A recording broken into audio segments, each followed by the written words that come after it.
똥평 보시기 전에 구독과 좋아요도 꾹꾹 눌러주십시오. 큰 힘이 됩니다. 네, 이뇨한 혁신위에서요 센 거 발표했네요. 지도부 중진 윤석열 측근은 불출마하거나 수도권 험지로 가라. 이 밖에도 아주 획기적인 거를 내놨는데요. 2차 안이 나왔죠. 지난번 1차 안에 이준석, 홍준표 등 징계 사면하는 거, 그 1차 안 나왔고 이번에 2차 안이 오늘 나왔는데요. 핵심은 그겁니다. 지도부 및 중진 대통령과 가까이 지내는 의원들은 총선 불출마를 선언하거나 아니면 수도권 지역의 어려운 곳에 와서 출마하는 걸 강력히 이뇨한 위원장이 밝혔는데요. 이 밖에도 이 의결된 4가지 사안도 발표했습니다. 첫 번째, 국회의원 숫자를 10% 감축하는 걸 권고했습니다. 우선 이제 국힘당서부터 이걸 띄우면 되는 거죠. 민주당은 뭐 반대할지 모르겠지만 우선 띄우는 거예요. 두 번째, 불체포 특권 전면 포기. 그러면서 김경진 혁신위원이 설명을 하는데요. 현역 의원은 포기 서약서에 작성해서 당에 제출하도록 하고 추후에는 당원 당규에 명문화하겠다. 아유, 좋아요. 그 다음에 동시에 공직 후보자들을 경우 공천 신청서에 포기 서약서를 의무화하겠다. 그러니까 이제부터 공천 신청하는 사람들 서약서에 의무화하고 지금 현역 의원들은 특권 포기의 서약서를 작성해서 당에 제출하고 이거를 당원 당규에 명문화하겠다는 겁니다. 예, 좋고요. 세 번째, 의원 세비 감축입니다. 김경진 의원이 또 설명하는데요. 국회의원이 구속된 경우에도 무죄 추정 원칙으로 세비가 지급됐는데 여태까지는 구속될 경우 세비를 전면 박탈하겠다. 그리고 국회의 불출석, 상임위 불출석은 무노동 무임금 원칙에 따라 세비를 삭감하겠다. 그만큼 불출석한 거는 그만큼 이제 세비를 깎겠다는 거죠. 이것도 잘했는데요. 저는 여기서 한 발 더 나가서요. 이게 저 세비를 구속될 경우에 전면 박탈하겠다가 아니라 기소돼도 전면 박탈해야 되는 거 아닙니까? 기소만 돼도. 아니 어떤 의원은 저 아버지가 윤희숙 의원이죠. 아버지가 뭐 좀 무슨 불미스러운 일에 그것도 뭐 억울한 사연이더만요. 연루됐다는 것 자체 의혹만 가지고도 국회의원 빠치를 던졌잖아요. 그 사표 냈잖아요. 아니 그런데 구속될 경우에만 세비를 전면 박탈하는 건 안 되죠. 의혹만 있어도 박탈해야 되는데 그거는 좀 너무 억울하고 기소될 경우 구속이 안 돼도 구속은 물론이고 기소만 돼도 전면 박탈이고 그다음에 요거 잘했어요. 국회 본회의에 출석. 요거 출석 안 하면 요것도 그날은 무임금이에요. 그날. 그 날짜 계산하는 거예요. 만약에 한 달 동안에 한 달 내내 불출석했다. 그러면 빵원이지 뭐. 이렇게 본회의라든가 상임위 불출석하는 거는 무노동 무임금 원칙에 따라서 세비 삭감하겠다. 이거 잘했고요. 아니 대학 같은 데고 고등학교고요. 그 출석 반영되잖아요. 대학에서도 출석률이 저 같은 경우 제가 10년 대학에서 강사했잖아요. 제가 강의하던 과목에 수강생들한테 첫 시간에 얘기합니다. 3번 결석하면 아웃이다. 아무리 성적 좋아도 그건 아웃이다. 그리고 한 번 결석할 때마다 감점이 들어간다. 얘기를 해요. 그렇게 하는데 이것들은 뭐 세비 다 받아 처먹으면 안 되죠. 학생들도 그렇게 결석하면 불이익을 당하고 회사 보세요.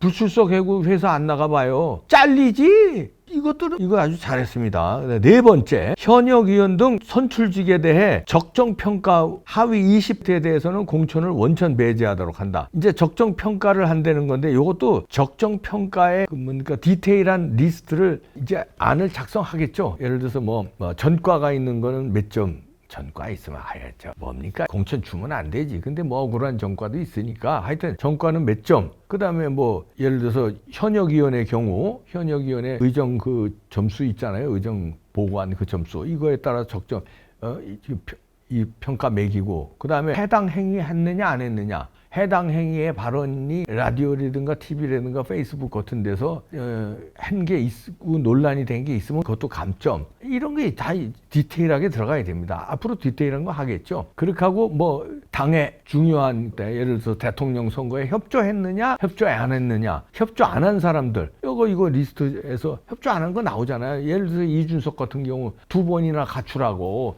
땡깡을 부린 사람들이 있잖아요. 한참 대통령 선거가 있는데 윤석열 대통령 후보를 갖다가 비방하고 이런 사람들.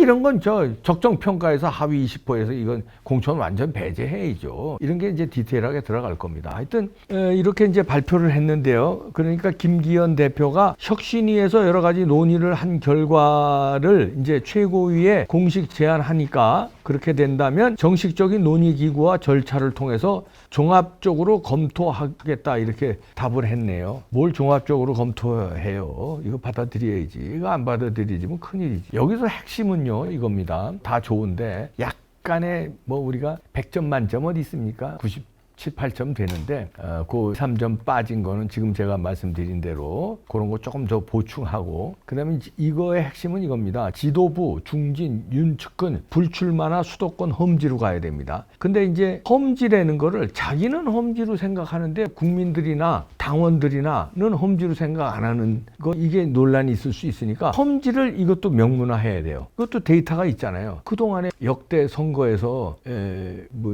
자유우파 그 당명이 많이 바뀌었으니까 여기에 당선이 거의 없었던 지역, 험지 거긴 1등급, 2등급은 퍼센테이지로 80%는 저쪽이 당선되고 이쪽이 어쩌다 한번 한 20% 당선된대. 요건 험지 2등급. 이렇게 해서 험지 1등급을 추천하고 험지 1등급이 어려우면 최소한 2등급까지는 가야 된다. 나머지는 자기는 험지라고 생각하는데 거기 보수도 한번 당선되고 진보도 한번 당선된데 이런데 험지라고 우기면서 가면 안 돼요.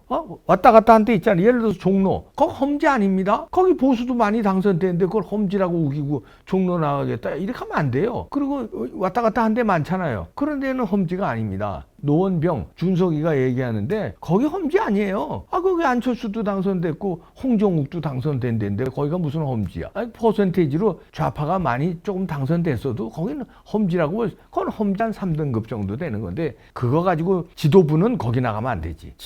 지도부라든가 그 다음에 3선 이상 중신, 그 다음에 윤석열 윤핵관. 여기서 이제 윤핵관이 이제 문제인데 수도권 험지로 여기에 해당되는 사람이 장제원, 권성동, 이철규 등등입니다. 일단 장제원은 이제 이거가 불출마 선언했어요. 다음에 총선에서는 자기는 안 하겠다, 어떻게 했다. 장제원은 깔끔하게 그 말을 지켜서 불출마 선언하면 돼요. 장제원은 불출마 선언하면 되고, 권성동 거기 강릉에서 나름대로 따뜻한 데예요. 거기 중진이잖아요. 그리고 윤핵관. 중진에도 속하고 윤핵관에도 속해요. 윤핵관 말은 쓰지 말라고 그러는데 이뇨한 위원도. 윤핵관만 쓰지 맙시다. 윤석열 대통령 측근. 권성동 누가 봐도 윤석열 대통령 측근이잖아요. 그러니까 수도권에 험지 나가셔야 돼요. 아니면 불출마해야 되고요. 불출마하세요. 깔끔하게. 한 번 쉰다고 어떻게 됩니까? 아니면 진짜 험지 있잖아요. 정청래 같은 놈들 때려잡으러 간다. 아니면 오산에 안민석이 구락군, 오산에 오선이야. 그런 거 잡으러 간다. 이렇게 좀 해야지 윤석열 측근이. 그 다음에 이철규, 이분이 지금 문제인데 이제 반반이 돼서 지금 인재영입위원장으로 다시 발탁했잖아요. 지난번 강서구 보궐선거 진거에 대한 책임으로 물러났다가 불과 며칠 만에 다시 인재영입위원장으로 복귀했는데, 인재영입위원장이라는 건 한마디로 총선에서 공천권 가지고 흔들겠다는 거거든요. 그러면 이게 이제 찬반이 있습니다. 찬성은 뭐냐면은 윤석열 대통령의 마음을 잘 아는, 윤석열 정권의 성공을 같이 코드를 맞출 수 있는 사람을 옥석을 가린다.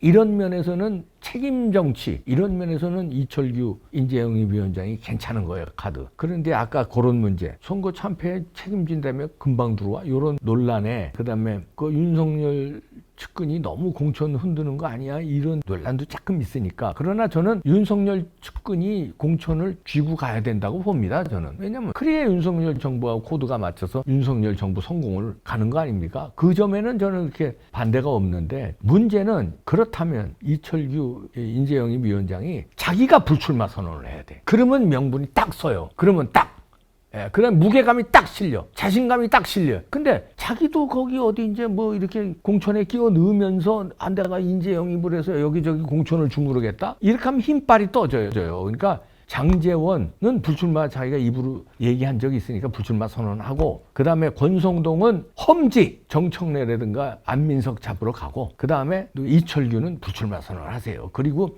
인재영입위원장을 맡겠다면 계속, 그리고 진짜 윤석열 정부의 성공을 바래서 그 다음에 이제 포석을 이 사람은 여기에 영입해야 되겠다, 여기에 영입해야 되겠다. 그렇게 하면 진정성이 느껴집니다. 자, 정리합니다. 그러시죠? 장제원, 이철규는 불출마 선언하시고, 그렇다면 인재영입위원장으로 통한다. 근데 자기가 어디 나가면서 자기도 어디 꽂으면서 뭐 모양 빠지고요, 논란이 많아질 겁니다. 그럼 윤석열 대통령한테 나중에 흠이 돼요. 그리고요, 요 혁신안이 나왔는데 100점 만점은 아니지만 그래도 제가 볼 때 아주 상당히 좋은 평가를 받을 것 같습니다. 밀어붙이기 바랍니다. 인요한 혁신위원장 나름대로 고민 많이 했고, 김경진 위원도 아주 고민 많이 하고 잘한 것 같습니다. 조금 부족한 건 또 채우면 돼요. 아까 제가 말한 2~3% 부족한 건 채우면 되고, 이건 최고위에서 또 채우면 되고, 그 다음에 디테일을 채워야죠. 어디 20% 할 때 무슨 항목으로 걸을 것이냐. 그 다음에 다시 말씀드리지만 험지는 어디냐. 이걸 디테일 정해주시고요. 자, 이렇게 하고 그래도 모자라는 거 하나 있죠. 앞으로 혁신이 또 활동 더 할 텐데, 특위, 무슨 특위? 아시잖아요. 내가 맨날 주장하는 거. 부정선거 특위 만드셔야 돼요. 이거 안 하면요, 백약이 무효입니다. 진짜예요. 정신 똑바로 차려야 돼요. 인영호 위원장님, 부정선거가 있었는지 없었는지, 이 제도에서 괜찮은지 안 괜찮은지 특별위원회를 만들어서 조사를 하시고 빨리, 아까 이런 거에 넣어야 돼요. 뭐 세비 감축 좋고요, 국회의원 숫자 10% 감축하는 거 좋고요, 10% 이상 더 감축해야 되는데 그 정도 좋아. 그 다음에 현역 의원 적정평가에서 20% 배제, 20%도 작아요. 한 50% 했어야 되는데 그건 뭐 좋아, 그렇다고 쳐. 이런 거보다도 훨씬 중요한 거가 이제 지도부 중진 윤석열 측근 불출마나 수도권 험지, 요게 훨씬 중요한데, 요거보다도 훨씬 중요한 게 부정선거예요. 부정선거 당하면 이런 게 다 무용지물인데, 부정선거 당했는데 이런 거 암만 혁신하면 뭐해. 어차피 결과는 정해져 있는데. 이런 혁신이 통하려면, 이런 혁신으로 총선 이기겠다면 부정선거 특별위원회 만드시기 바랍니다. 중간 박수 쳐드릴게요. 중간 박수. 진짜 박수를 받으시려면 자, 특위 갑시다. 인요한 화이팅. 자, 갑시다.